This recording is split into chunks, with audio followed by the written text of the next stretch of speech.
the company said, well, it snowed all day long and we didn't have time to do any type of hazard mitigation. And so the plaintiff called me and said, can you look into the radar and see if it snowed all day long and what constitutes snow all day long? Well, I found a gap in that. It did not snow all day long, and the way I was able to prove it is I grabbed NEXRAD archived radar imagery from the closest official radar site, and I literally went through every 5 minutes just to see when there was a break. How long was the break? Was it reasonable that they actually had time to try to get out there and mitigate? Thank you for joining us today, and I'm really excited about today's episode. I think it's going to be very interesting. I'm excited to learn a lot about this. I'm joined by John Bryant, who's a meteorologist, but as I understand, more of a forensic meteorologist who assists in recreating and identifying weather events that may have occurred at specific times and related to various incidents. So, John, thanks for joining us. Oh, absolutely. Thank you for having me. So, John, why don't you first give us just a little bit of background? Tell us about yourself, introduce yourself to our audience, and a little bit about your background and what you do. Okay, well, I've always been interested in weather since I can remember. I went to school to get my degree in atmospheric science, and then I was in television as a broadcast meteorologist for 2.5 decades and pivoted out of television because management I wanted to do some things like shifting weather patterns and extreme events, and they didn't like that. I won't name any station, but I decided to finish out my contract, pivot in my career. I went to a weather conference, met up with some forensic meteorologists, and I thought, that looks like something interesting that I could do and be passionate about. Excellent. So explain exactly what is forensic meteorology. I mean, I think everyone knows the weatherman, right? Everybody pays close attention to the weather, especially if you're in regions with bad weather or things like that. But what exactly do you do as a forensic meteorologist? Yeah, it's definitely totally different from forecasting. Let's say I get a case from 4 years ago as an expert witness. That is when you really start to think in your mind, how am I going to reconstruct this case? And it all depends on what type of case it is. So what I'm doing is I am going back and looking at historical data. And one thing to point out, certifiable historical data. When I am in cases, whether it's report generation, deposition, trial, whatever, I want to make sure the data that I bring in is certified. A lot of data is not certified, and that can really burn you in court if you have data that is not certified and not quality controlled. So a lot of times I'm making sure that data, I can actually prove it, and I can get it from the Department of Commerce if needed. So that's a big part of the job. You want to make sure your data is quality controlled and correct. And just by way of a little more background, we do primarily personal injury, but what types of cases are you typically involved in? Like what types of cases where people invite you in and say, hey, I need your opinion. I need you to reconstruct, for lack of a better word, what the exact weather conditions were at or around the time of this incident. Certainly. Well, I have done several slip and fall cases. I will tell you this. When I first started out as an expert witness, I was expecting like a hail case, damage to a roof, and something like that for my first case. I got a call from an attorney about a wrongful death case, and I was like, whoa, that is my first case. Are you kidding me? But anyway, he said, go ahead and bill me for 6 hours. Take your time. These kinds of cases, they take a while. But I generated my report, got the data. He said, don't worry. These types of cases never settle the next day at mediation. Mediation was the next day. And sure enough, it settled. And I was like, okay, well, I guess I won't have any more billable hours. But that really, I would say, catapulted me into this. And I learned a lot from that. So I've done 3 wrongful death cases. And I will say this, I don't enjoy the wrongful death cases as much. But one thing I do find enjoyment out of, and this was actually my first wrongful death case, I was able to provide some sort of justice through my testimony about the weather data. Obviously, you can't bring a family member back in a situation like this, but my data helped out in the case bring some form of justice. And so I would say the most rewarding thing about what I do is, even though I don't know the clients, most of them, I can provide or help provide some sort of justice in a wrongful death case. Absolutely. And actually, I'm glad you brought that up as an example that it was a wrongful death, because one of the things I always find, at least as a personal injury lawyer, is almost people joke about slip and falls and trip and falls. It's almost become like the butt of a joke. And I think, we're always emphasizing, hey, premises owners, occupiers, management companies, you need to maintain your premises in a safe way for visitors, because when you do this long enough, you realize, or you learn, unfortunately, that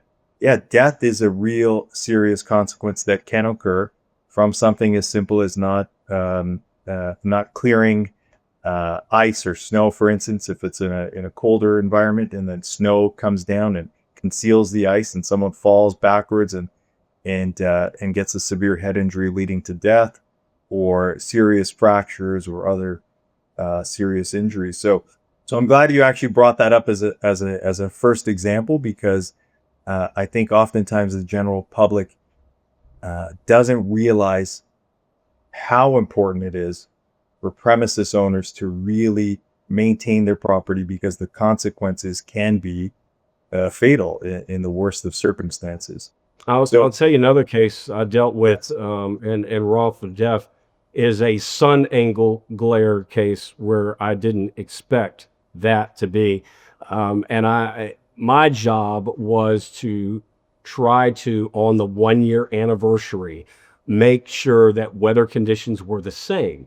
And so sometimes I'll do a site inspection. So we wanted to get the case as accurate as it could be for reconstruction. So, the 1 year anniversary, same weather conditions, so we could reconstruct. I mean, I remember getting up early that day and just waiting to see if it was going to be a clear day. That's when the accident happened. It was a clear day, the weather conditions, and I wanted to see the sun angle glare for myself. And I, along with an engineer, there are times where I will partner with structural engineers, then the attorneys, and we'll come up with the best possible reconstruction that we can to help the case. And so that was an interesting one that I didn't expect. And I would say that every case is different also. Okay, that's interesting, because that's something I wouldn't even have considered in the context of what you do. So can you share some details about sort of what the issues in that case were? I think I know where you're going with this, but in case some of our audience isn't quite aware of what you were looking at in that particular case, or what the issue was. Yeah, I mean, it's really complex. And one of the things about a sun glare, a sun angle case, the National Weather Service, they don't put out advisories about that. It's not like that goes into forecasting. It's time of year, it's specific weather conditions, particles in the atmosphere. Without boring your audience too much, I won't go into all the technical details, but it is one of those that a plaintiff will say, well, there was, say, construction going on. They should have halted construction because of the sun angle glare. Well, the construction company doesn't know that, or at least I have never found it to be the case. And so the premise of liability, where does that fall? Could they have had time to do that? Should they have done that? Is that part of the protocol? So that one was very, very complex, and the construction was going on in a westbound lane. The driver was in an eastbound lane, and the claim was the construction company should have halted while the sun glare was bad. And that was the premise of liability. And it was very interesting. That case, obviously I can't talk specifics, But that's one that is probably going to go on for quite some time. Some of these settle, before deposition, and some go to deposition and ultimately trial, and that's a possibility here. Wow. So if I'm understanding this correct, then the hazard, whatever the hazard may have been in that case, maybe the construction or whatever, wasn't appreciable because of the sun glare at the time. And then it sounds like there was probably a collision.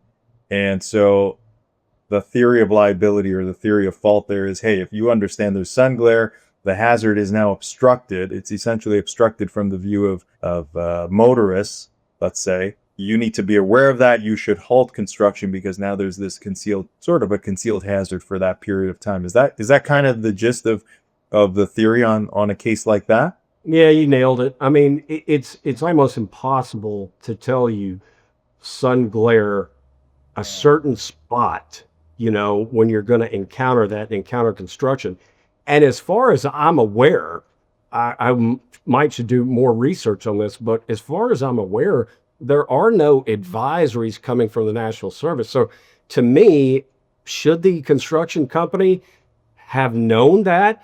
And B, did they even have time, to perhaps try to mitigate the situation? So those are questions that are coming up, and that's why it's complicated. I don't know, you've hit that sun glare before, and it's just like you can't see, you're blinded. But there's certain precautions you can take as a driver to make sure that it's easier for you.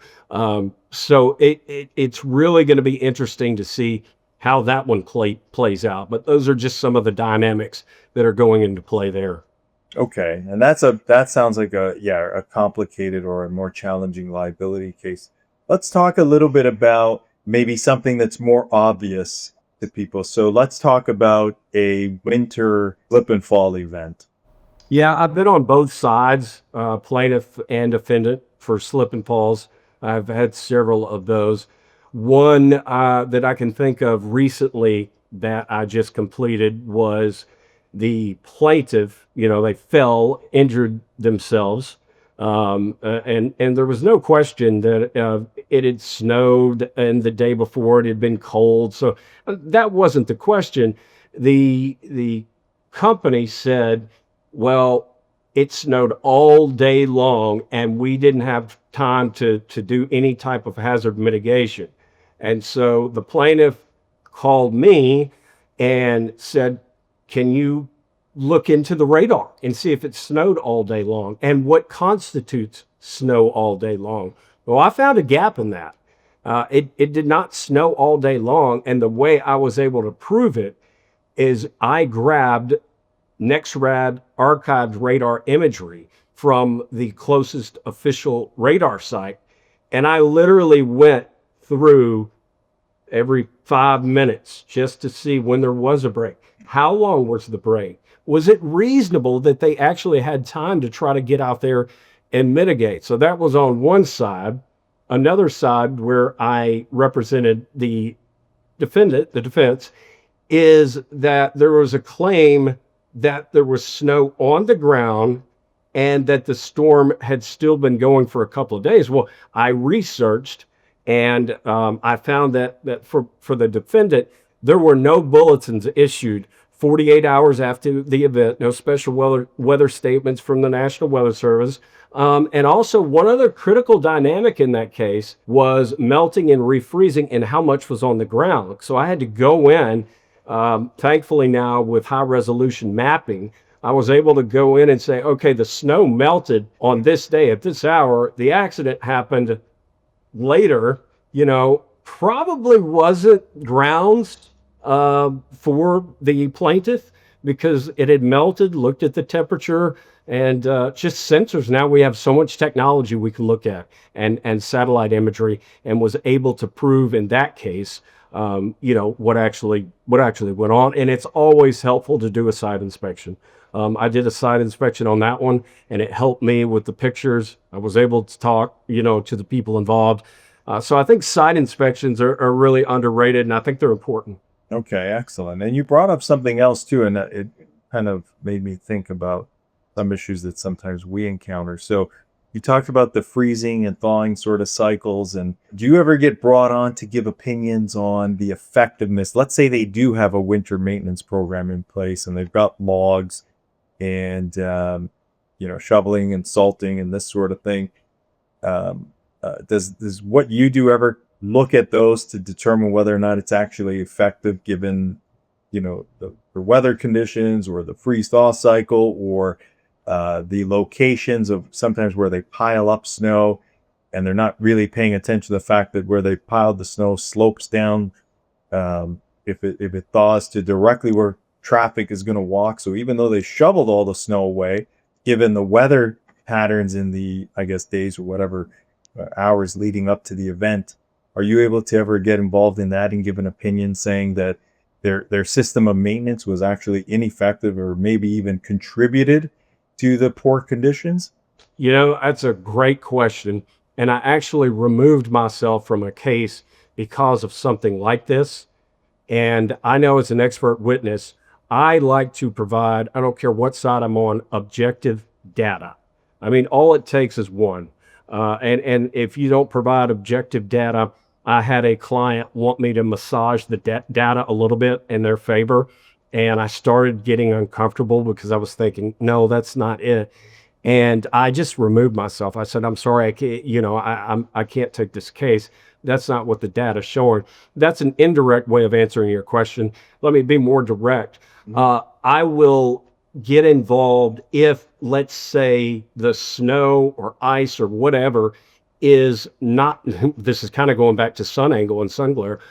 If it's in the shade, we know that it's not going to melt as much. I mean, there's just not as much sunlight. So where did the snow go or ice or whatnot? And, how much sun did it have during the day? Different times of year, there's different sun angles. So I would get involved with that. As far as hazard mitigation and what type of whatever granular melting, you're going to use, I try to stay out of that. My lane, in my opinion, is objective weather data. And so when it gets into construction and snow load, I mean, some expert witnesses will take on those cases, but I leave that kind of stuff up to the engineers. Okay, fair enough. But you could come in and identify that even though, whatever the temperatures recorded that day, hey, where they had this pile of snow sort of on uphill slope from where the person fell, that day was particularly sunny, and so there would have been some thaw, and you can at least support that there would have been runoff from that snow pile, and probably would have froze. Because I've seen cases like that where I'm like you, I always have to visit the site. I want to look at the site. I want to see the design. I want to see where the drains are, where the slopes are, where the runoffs from the roof are, because sometimes that's where you actually find out, okay, the logs don't really tell the story.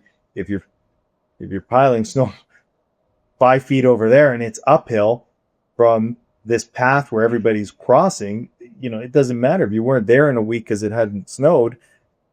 You're going to get runoff, and we can look at the temperatures, and it's pretty obvious that that's why there was a whole bunch of ice there. Yeah, and that's where, you mentioned it again, site inspection. Yes, definitely, because certain times of year have certain sun angles. And so if you go to the property, what time of year that it was, what time of day it was, then you can know where the sun angle was. And, was the pile of snow ever in sunshine? And like you said, the hills, and so all of that does come into play. And sun angle, let's say in January, right, or December, is going to be a lot lower than in March. So if you have a case that occurred in March, then you have to say, okay, well, what is the sun angle in March? It's obviously higher, and you have to account for that and where the pile of snow. So yes, as far as that goes, definitely involvement with that. The way they treat it with the different chemicals and stuff, I don't consider myself a part of that. But yeah, certainly placement of where they put it.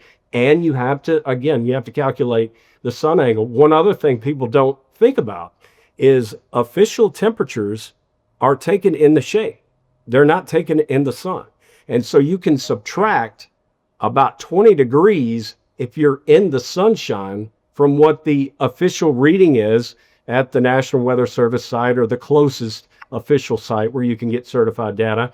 That's just another thing that comes into play that you have to think about as well. Well, that's important because some people they'll just look at the well, here's the high and low temperature of the day or within the hour or whatever.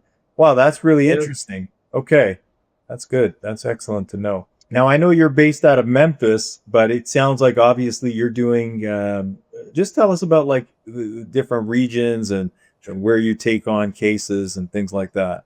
Yeah, it's funny. I would think most of my cases would come in my hometown, in my state, but they haven't. Most of I've had a lot in Florida. I'm working two right now, as a matter of fact, in Florida. So heavy in Florida.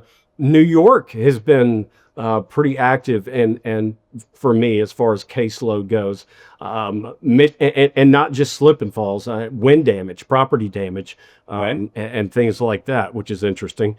I've had Michigan, Kansas, Missouri.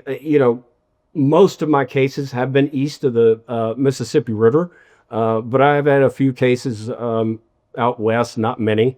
But I would say most of them are in the southeast, Alabama, southeast, northeast, Midwest, and Gulf Coast. Anywhere along the Gulf Coast, there's going to be some weather issues. So it's interesting. Not many of my cases have been local, and I think I will throw this in there. One of the attorneys told me that was out of state. We want to bring you in. You're in Tennessee. We're in Alabama. We don't want it to look like there's, for lack of a better phrase, home cooking going on. And so they said, we actually want to bring you in because you're not in Alabama, you're in Tennessee, and you might be more objective. That's true. Yeah, I can see that. I can see that. So let's talk a little bit about Florida. You mentioned Florida, so we talked about the snow and ice, sort of slip and falls. What types of cases would you see in a region like place like Florida with those kinds of temperatures and weather events? It's interesting because most of the time I do work for attorneys and insurance companies. But in Florida, I have had several individuals contact me. The whole water versus wind in a tropical system, that's huge. Yes. Insurance company won't pay, let's say, for some wind damage because they're saying it's water, and it's clearly property damage from the wind. So I have to go back, look at the archive radar imagery data, velocity, and sometimes there's interpolation involved, metadata, data within the data. Again, I don't want to get too dorky here, but that would be a case. There are lots of lightning cases in Florida. I'm dealing with a lightning case right now in Florida because, those happen year round. Obviously, like I said, tropical storms. And sometimes I will be called upon and I won't even know what the case is about. I had one attorney that contacted me strictly for verifiable, credible weather data. And this was in Florida. I'm actually working on it now, almost complete with it. And I said, do you need this to be a court admissible report? And he was like, no, I just need the data. And it was like an hour by hour with, I don't even know what the case is about, but I do that. I will provide certified data for people. So who knows what that case is about, but a lot of lightning, flooding, water versus wind in tropical systems. And look, we're seeing, this is why I think that the demand for expert witnesses will pick up. We are seeing more extreme weather events across the country in the last 2 decades, more billion-dollar weather disasters. So these cases are not, they're becoming more common than you would think. And expert forensic meteorologists are playing a bigger role. There's not that many of us in the country. I know most of them. I mean, I would say maybe a couple hundred that do this on a full-time basis. So there's not that many of us, and there's a lot of weather events. Yeah, that's an excellent point you said too about the property damage. I think a lot of people are thinking just about personal injury matters, but in fact, many attorneys that handle personal injury also do insurance denials and insurance claims, and I can see how insurance policies would would have different coverages or exclusions depending on if it's water versus wind or maintenance versus weather, etc. So I can absolutely understand your expertise in that respect as well, being very important. I hadn't considered And that. I'll just throw this out there too. Yeah. I work for clients to get them money for their insurance, which they're due, because most of the times you're going to have to go 2, 3, 4 times to get that money. Bringing in an expert will help. I will also say, on the flip side of that coin, I have worked for an insurance company where an individual had a fraudulent claim and tried to do some things that were, in my opinion, absolutely ridiculous to get a check. And so insurance companies sometimes will bring me in to say, hey, is this fraud? Is this claim legit? And so again, it's both sides. The dynamics I always find them interesting. Let me put it that way. Some of the things people will try to do. No, that's very important too. The fact that you emphasized that you are engaged both by insurance companies and also by individuals or plaintiffs or defendants. I think that's really important to look for in any credible expert witness on a case.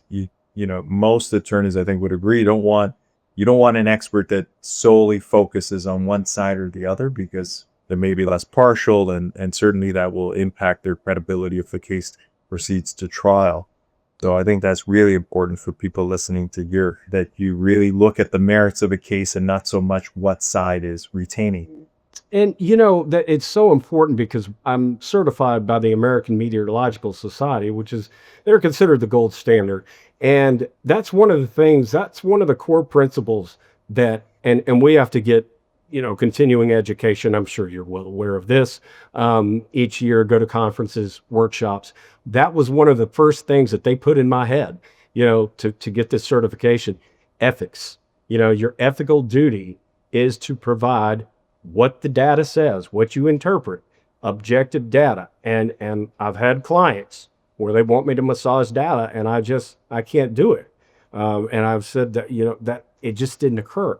So that's one of the things they really beat in our head as expert witnesses or report generation writers for a case is your ethical duty. And like I said, we've had forensic meteorologists that had violated. We have a code. We have a code.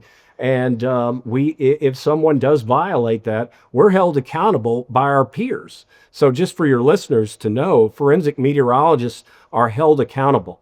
And if we do something that's outside of our ethics or codes, other forensic meteorologists, they'll call upon us and they will point it out. And then a council decides what's going to happen or what's going to do. So we have very strict standards for certified forensic meteorologists. Oh, that's excellent. That's good to know. I didn't. I knew some of that, but not to that extent. So that's really helpful as well. Now, at least for my practice, a large part is motor vehicle accidents. So we talked about some premises liability cases and other things.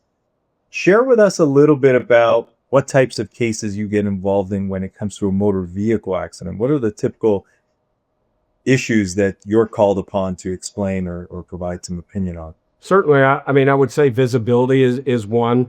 Another thing that people don't think a lot about is the ground temperature in motor vehicle accidents when it comes to winter weather. Also, here's another one. I think this was my first motor vehicle incident that I was involved in. The two parties went to deposition. One said it was raining heavily. The other said it was bright and sunny. And especially in the summertime when, let's take Florida, for example. It can be raining at one person's house and their neighbor, it's not raining. Or it can be raining in your front yard, not raining in your back yard or wherever. My point is that you had two people saying two different things at deposition.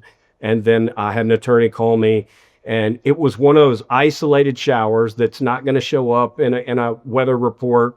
It's basically he said, she said. And I was called in to get the archive radar data at that specific time and location and say what the weather was.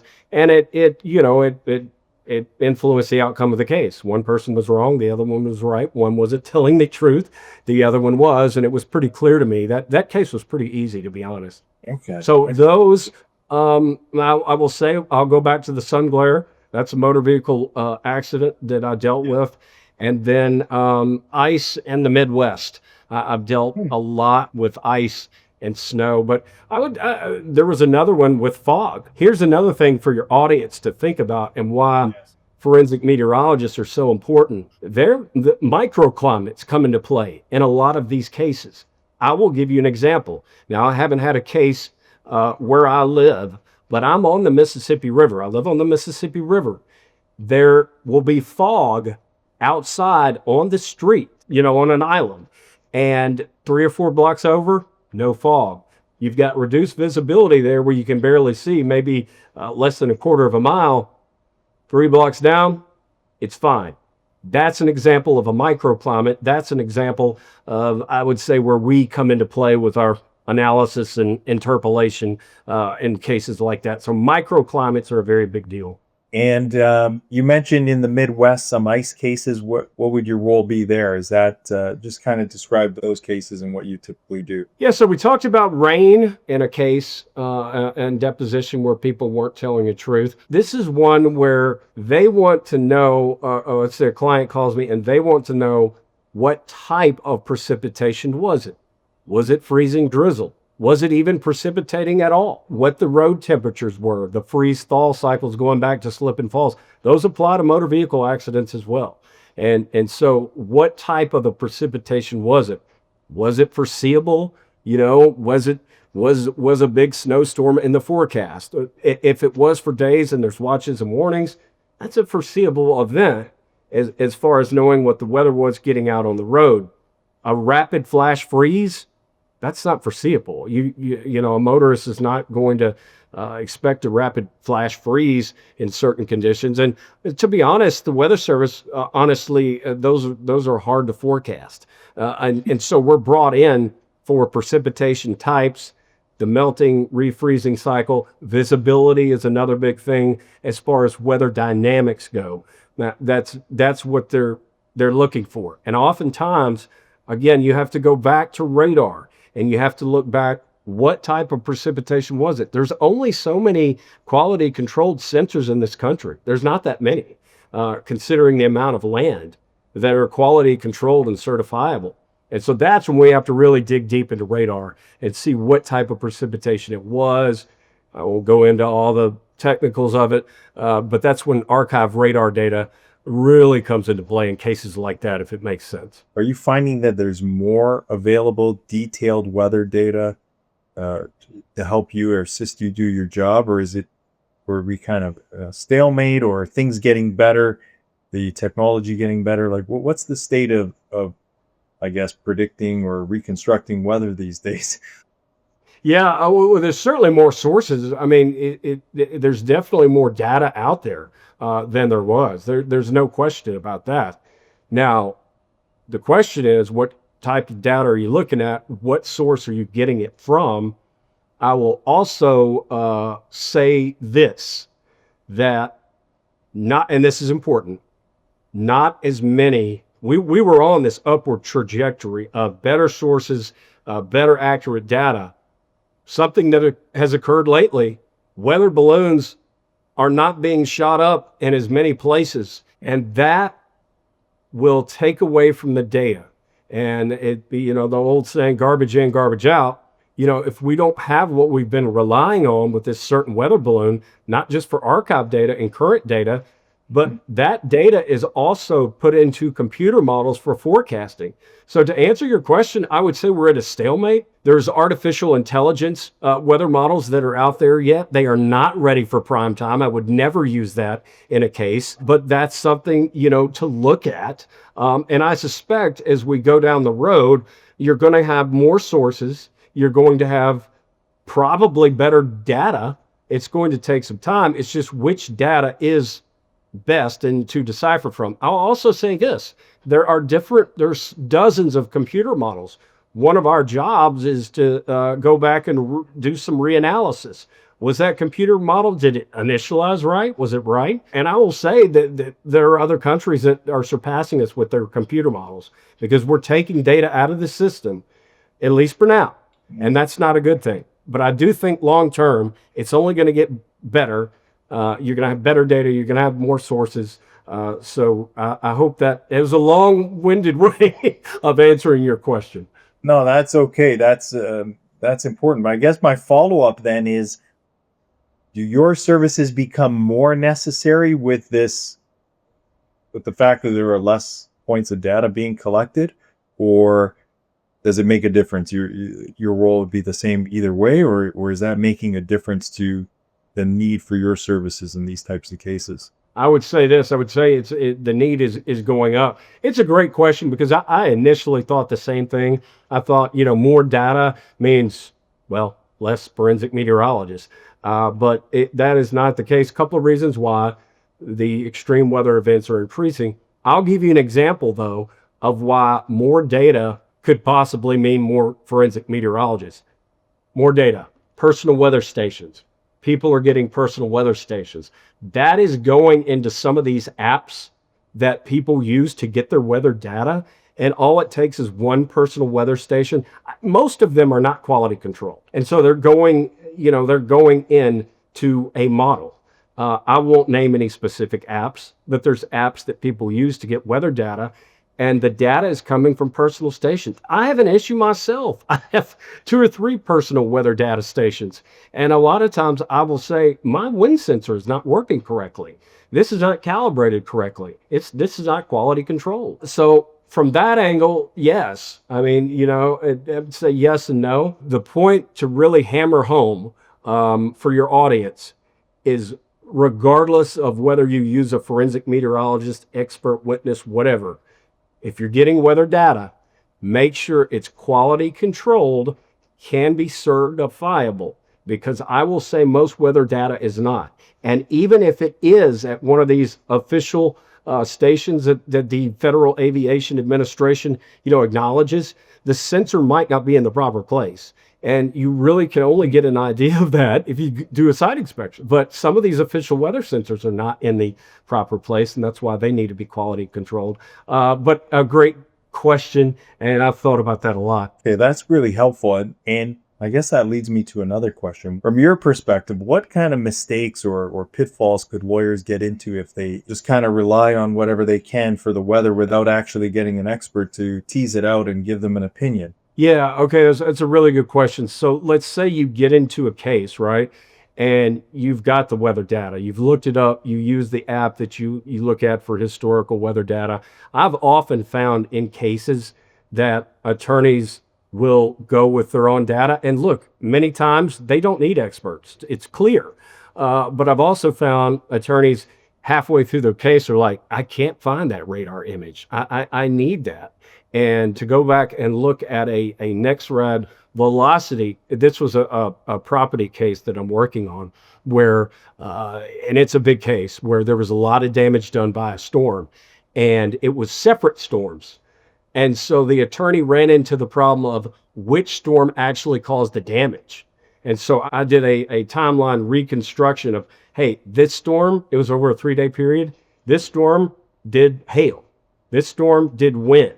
And the insurance company, when the attorney couldn't answer that question, had a leg up. And so that was a mistake the attorney made going halfway through the case. And then they could have saved themselves and their clients more money had they gotten the proper data. And so just think about it before you go into a case. So you don't need it in every case. I mean, some cases are clear cut. Others are very complicated. So I guess the mistake that I've seen is make sure you know what you're going into with your source of data, and make sure that the data you have is quality controlled and is not coming from a personal weather station. Because when you get into court or deposition or whatever, that question is going to be asked. And if you get all the way into deposition or, God forbid, trial, that comes up, you're stuck. And that's why this attorney called me halfway through his case. He said, look, I don't think I have the correct weather data that I need to win this case for my client. I need you to help me. So I would say that's the number one mistake made. But just do your research. You don't always need a weather expert. Most of the time, maybe you don't. But sometimes, And if especially if they're... Go ahead. Yeah, and I was going to say, if a lawyer's not sure and they reach out to you, I mean, just in the time I've known you, I assume you're going to you're going to be, you'll be able to tell them fairly quickly whether or not you think they need your services, or if it's a case that it maybe doesn't need your level of expertise. Yes, and I've you're exactly right. I had a case, not even a case. I think I referred to it earlier this podcast, where somebody called me up and said, "Hey, can you just give me the weather data?" And I provided the weather data, and a lot of times that does not come at much of a cost, especially if I don't have to spend time researching. I've got my favorites. I've got my bookmarks. I know where to go to find that kind of stuff, and it doesn't take me a long time. So that would be a case where I would advise an attorney to at least consider contacting a forensic weather expert, meteorologist. You don't have to be an expert witness, but just to get the right data. It doesn't cost that much because it's not going to take me that much time. Sometimes it takes longer, but a lot of times the investment's worth it if it's something like just requesting data and you don't need a report generated that's court admissible. It's not going to be, it's not as expensive as most people think. I agree with you. That's my style, is generally if I have any question or I'm not sure, I'd like to reach out to the person that I know is the authority on that subject, and just and sometimes they just tell me, yeah, good thing you reached out to me now because you missed all, there's all these other issues that maybe I hadn't considered. Actually, as we're talking here, it's funny, a whole bunch of cases are running through my mind where I have to go back and look at them and see, maybe I'm going to call John. But that is my style. When I'm in doubt, I like to reach out to the person who I consider the authority, who has the knowledge, the expertise, even, whether that's an expert outside of law, meaning like someone who specializes in field like yours, or engineers or biomechanical engineers or things like this, but also other attorneys. If I have a particular issue that comes up in a case, even if I'm satisfied that I found the answer, if I have a colleague or I learn of another lawyer that's had a lot of success in that particular discrete issue, I'm calling them, and I have no sense of pride or embarrassment, or, hey, why do you have to reach out to another attorney? Because I want to make sure we've covered every angle, we haven't missed anything. And even sometimes it's just for that reassurance that, okay, I didn't think I needed an expert. Like in your case, maybe I'd reach out to you. I don't think I need an expert, but let me just make sure. Is there something here I'm not entirely grasping, or is there some other issue here that I have to be aware of that the defense might come back with? Sometimes it's not even for my own case, but it's also to guard against the defense position. And so I want to make sure that my client goes into their deposition prepared and not getting set up that later their testimony can be used to feed an expert on the other side and somewhat unwind the case. So that brings up a very important point that just went through my mind. There was one case that I was hired strictly because the other side hired an expert witness, and they said, okay, we need you as an expert witness. I read the report. They read my report before deposition. But yeah, that was the only reason I got hired, is because the other side hired an expert witness first. So John, are there any specific types of personal injury cases that might not be so obvious that an expert like yourself would be of value to that type of case? Yeah, I had a personal injury case. It was an event with a lot of people, like, I don't know, I believe it was a 5K raising money for some cause, and they had all these tents out there. Well, one of the tents was lifted up and it hit somebody and injured them. The winds that day weren't that high. So you're thinking, well, it's probably not weather related. But I got involved with an engineer and, took a look at, the whatever they're called, anchors of the tent, and what type of anchors they were, and what the winds were. Were the winds high enough to actually move those anchors, even though it didn't really seem like a windy day? And what I had to do was go to the closest official station. I had to do some interpolation because there was no official station at that site, but we were able to show that the winds were high enough. I, along with that, collaborated with an engineer, that they actually were high enough to move that tent, and that tent hurt somebody. And that was a personal injury case that I did not expect. That's interesting. I had a case very similar early in my career, over 20 years ago. I had a case just like that. I was defending it at that time. I was a defense attorney at the time in Florida. Yeah, I mean, Yeah. some of them you don't think about until, I get a call or an email and I'm like, "Well, I've never thought about that, but now I can see why." So that was an interesting one. What was ultimately the conclusion? Well, the conclusion was that this is from what I understand. Actually, this is going to lead me to ask you a question. I can't totally answer that question. I know that what I helped meet the engineer and myself were able to prove that yes, there's liability here. I can't speak to the type of anchor that it was, but I could speak to the winds and then whatever they should have had more sandbags or whatever they do with it. But we were able to collaborate. That's where collaboration comes in. Wind and what types of materials and whatever it is. I let the engineers do their job and then I do mine.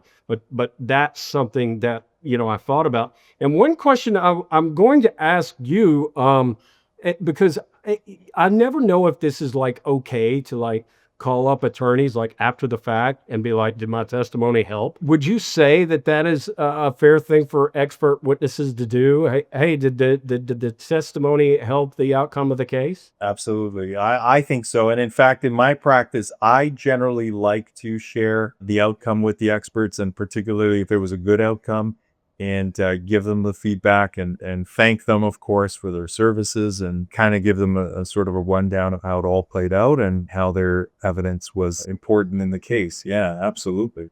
Yeah, that's I was just curious about that. But in our business, I say our business in litigation, you never know what type of case you might get, and you think you've seen them all, and then you get a call, and it's like, oh my gosh, I never thought about that. And then in my head, I know that how weather relates to it, but then I think to myself, how am I going to go about even beginning a table of contents here? Because I don't know.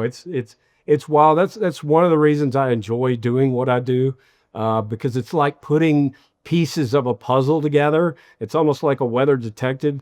And then, the best part about it is when you helped a client and there was a determination of the case because of your input.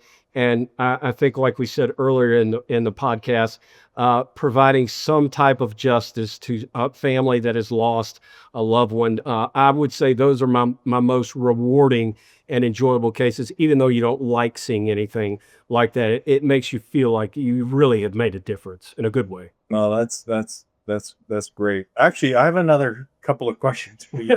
Fire away. So, when you first studied the science of weather, did you ever know that this field even existed? Do you have any idea that this was a possibility? No, no, I had no idea. And if somebody had told me this, I would have said, that's not interesting to me. It's kind of like in life, right time, right place. When I decided to pivot out of television, I still didn't know exactly what I was going to do, which, people say, find a job before you leave a job. But I knew it was time to get out. I saw the writing on the wall. And frankly, I just wanted to try something new. And so I went to this conference and I went to a short course. That's the value of these conferences. You never know what you're going to learn next. And this short course was about forensic meteorology. And I thought, what the heck is that? And I took the course all day and I was like, well, that might be interesting. And I can do that. So I literally that I finished my contract in December and went into this practice like the next month. So it just kind of fell in my lap and it's something I never thought I would be doing. But I certainly do enjoy what I do. And that makes things easier as well. Yeah. No, I can tell. I can absolutely tell you're enthusiastic about it and extremely knowledgeable. And then if anyone's watching, I don't know if where our audience comes from, but you never know. Somebody's watching this that has an interest in maybe they're already a meteorologist or they have an interest in going into the field. What advice would you have? Like, I wouldn't even know, like, what kind of careers are available for meteorologists. Certainly this career, television weatherman, but like just give us sort of an overview of what a meteorologist, what types of paths they can take, and what kind of careers are available to them. Yeah, and I will tell you, as of this podcast, there are less jobs than there were. Some of that is due to technology. Some of that is due to, more information. We talked about that earlier. But some of that is also due to, quite frankly, there's not as many allocated resources in the government right now. And that's just a fact. It's not my opinion or anything. Any meteorologist would tell you that. So what I am trying to do is colleagues that I have that are still in broadcast meteorology. It was my time to get out. I'm not saying it might be anybody else's, but connect with people, connect with me, connect with the American Meteorological Society. They have great resources for people that are, up and comers in their career or want to make a pivot. I'm more than happy to help out because somebody did that for me, not a forensic meteorologist, but something else. Just get involved, network, go to the conferences. There's special rates for people that don't have the resources or don't have a job. They'll cut you a deal. They're looking for success. So utilize the resources, network. That's the type of stuff. To reach out on LinkedIn. If a meteorologist reaches out to me on LinkedIn, I look over it real quick and boom, we've connected. Send me a message. So there's all kinds of resources out there. And that's a good question too, because a lot of people need to think about pivoting, or let me say this, at least have a plan B. And I'll say in television, have a plan C. So if you're only at A right now, get your B and C plans together before you go any further, because you need A, B, C, maybe even D. Are most of your cases, do they come from attorneys, insurance adjusters, a little bit of both, other meteorologists? That's kind of what I was wondering. Or like, where do you get your referrals from?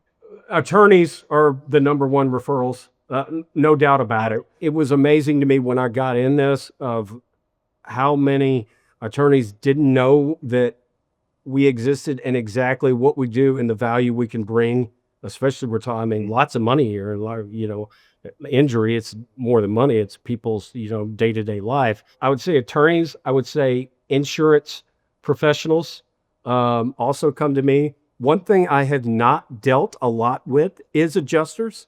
There have been, just a couple of cases and really not big deals, but yeah, those and individuals, individuals have come to me and said, can you do a report for me?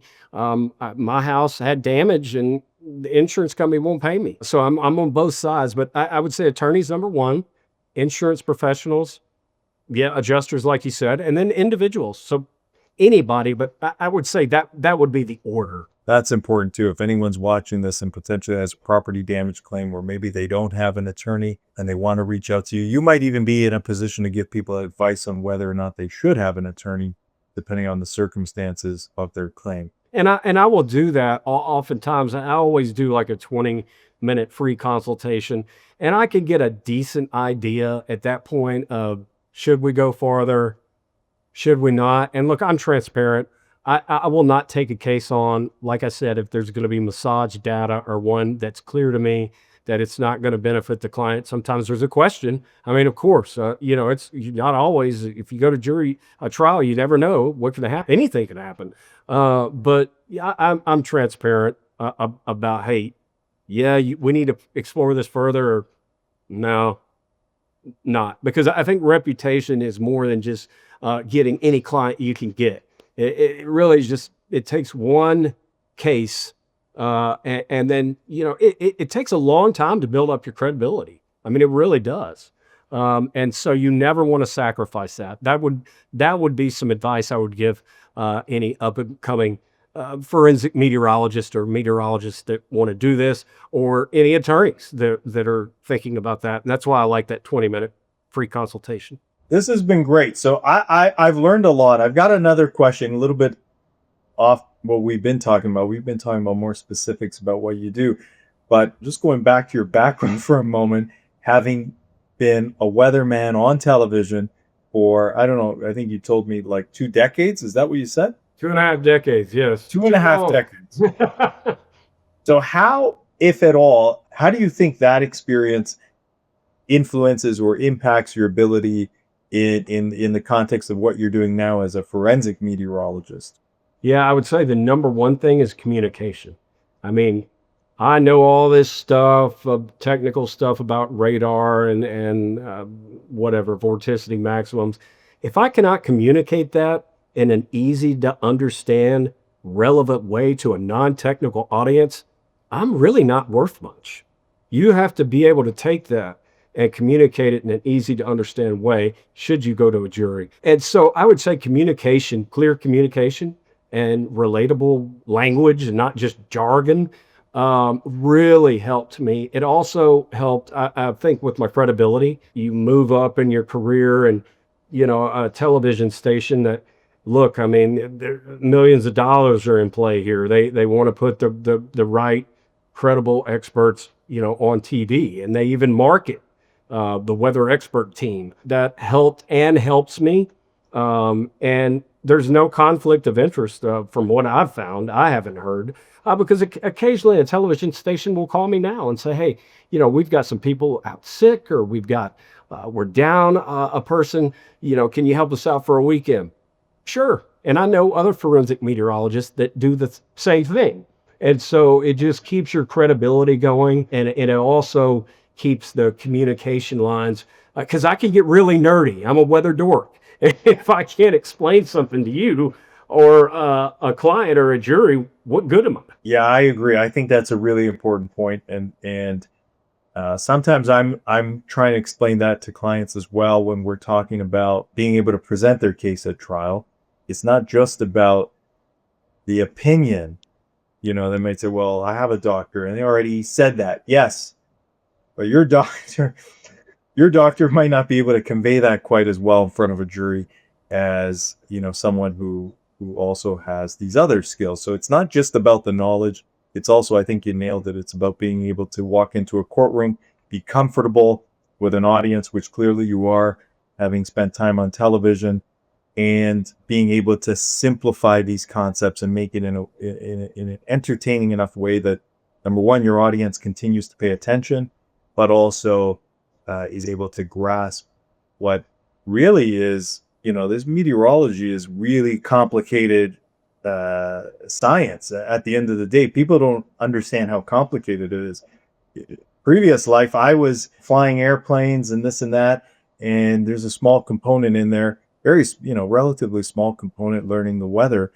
And it was one of the most complicated parts of studying. So I know there's a lot of science behind weather, which And also, I'll say this, yeah, whether it's right or wrong, yeah. being in television, you have to have a little bit of a personality. You can't just stand up there stiff and, oh, the highs are going to be 75.